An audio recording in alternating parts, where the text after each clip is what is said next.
Hello, good morning, praise lord. இன்றைக்கும் உங்களை பார்க்கறது ரொம்ப சந்தோஷம். ஆண்டவர் ரொம்ப நல்லவராக என்னுடைய வாழ்க்கையில் இருக்கிறார். இந்த நாளும் தேவனுடைய வார்த்தை நம்மளுக்காக கொடுக்கப்பட்டு இருக்கிறது.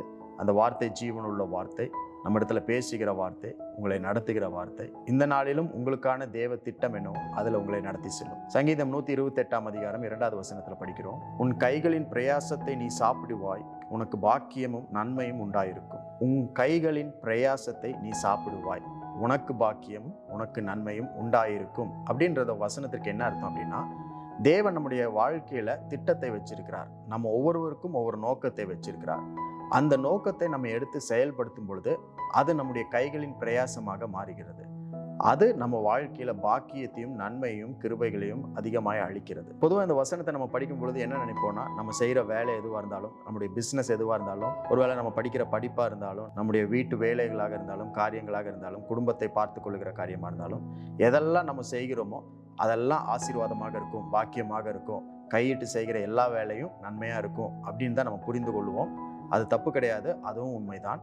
ஆனால் உண்மையாலுமே இந்த வசனம் என்ன சொல்லுது அப்படின்னா, தேவன் நம்முடைய வாழ்க்கையில வச்சிருக்கிற திட்டம் நோக்கம் என்ன அப்படின்றத புரிந்து கொண்டு அதை நம்ம செயல்படுத்தும் போது, அதற்கு முக்கியத்துவம் கொடுத்து அதை நம்ம எக்ஸிக்யூட் பண்ணும் பொழுது அதனுடைய பலன் நம்முடைய வாழ்க்கையில அதிகமாக இருக்கும். God's work is more fulfilling. தேவனுடைய வேலையை நாம் செய்யும் பொழுது அதில் இருக்கிற நிறைவை பார்க்கலும் வேற எந்த நிறைவும் நம்மை நிறைக்காது. அதில் இருக்கிற மகிழ்ச்சியும் சந்தோஷத்தையும் பார்க்கலும் வேற எந்த மகிழ்ச்சியும் நம்மளுக்கு பெருசா இருக்காது. கண்டிப்பா நீங்க செய்கிற வேலையை ஆண்டவர் ஆசீர்வதிப்பார். செய்கிற வேலைக்கு தகுந்த பலனை அவர் தருவார். அதுல எந்த மாற்றமும் இல்லை. ஆனால் அதை காட்டிலும் உங்க வேலையை நீங்க செய்யறதை விட தேவனுடைய வேலையை எடுத்து நீங்க செய்யும் பொழுது அதுல இருக்கிற பலன் இன்னும் அதிகமாக இருக்கும். அப்போ கர்த்தரின் வேலையே நம்முடைய கைகளின் பிரயாசமாக இருக்க வேண்டும். ஸோ கைகளின் பிரயாசம்னா என்ன அர்த்தம்னா, உங்க வேலைக்கு நீங்க 100% எஃபர்ட் போட்டீங்கன்னா தேவனுடைய வேலைக்கு 150% எஃபர்ட் போட்டு நீங்க செய்யணும்னு அர்த்தம். அப்போ நம்முடைய வேலையை பார்க்கலும் தேவனுடைய வேலை தான் அதிக முக்கியமானது அப்படின்ற மனப்பான்மை நம்மளுக்கு இருக்கணும்னு தான் ஆண்டவர் விரும்புகிறார். கர்த்தரின் வேலையை செய்வதுதான்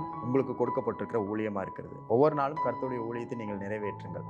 இன்றைக்கும் தேவனுடைய வேலையை செய்யுங்கள். Show love to all, give love to all.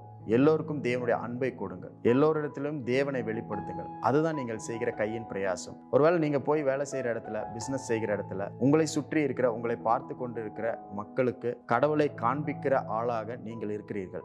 அதை காட்டும் பொழுது நீங்கள் தேவனுடைய வேலையை செய்கிறீர்கள் என்ற அர்த்தம்.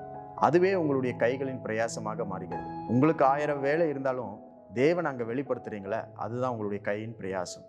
அதை செய்யும் பொழுது பாக்கியமும் நன்மையும் உங்களுக்கு உண்டாயிருக்கும். பாக்கியமும் நன்மைனா என்ன அர்த்தம்னா, பிளெஸ்ஸிங்ஸ், ப்ராஸ்பரிட்டி, குட்னஸ், செழிப்பு, உயர்வு, வாழ்க்கையில உயர்வு, பணியில உயர்வு, உங்களுடைய எல்லா நிலைகளிலும் தேவனுடைய ஆசீர்வாதத்தை உங்களால் பார்க்க முடியும். அதை பார்க்கும்படிக்கு தான் தேவன் உங்களை தெரிந்து கொண்டிருக்கிறார். உங்களுக்கு ஒரு நோக்கத்தை கொடுத்திருக்கிறார், திட்டத்தை கொடுத்திருக்கிறார். இன்றைக்கும் அதை தெரிந்து கொண்டு நீங்கள் அவருடைய வேலையை செய்யுங்கள். அதுவே உங்களுடைய கையின் பிரயாசமாக மாறட்டும்.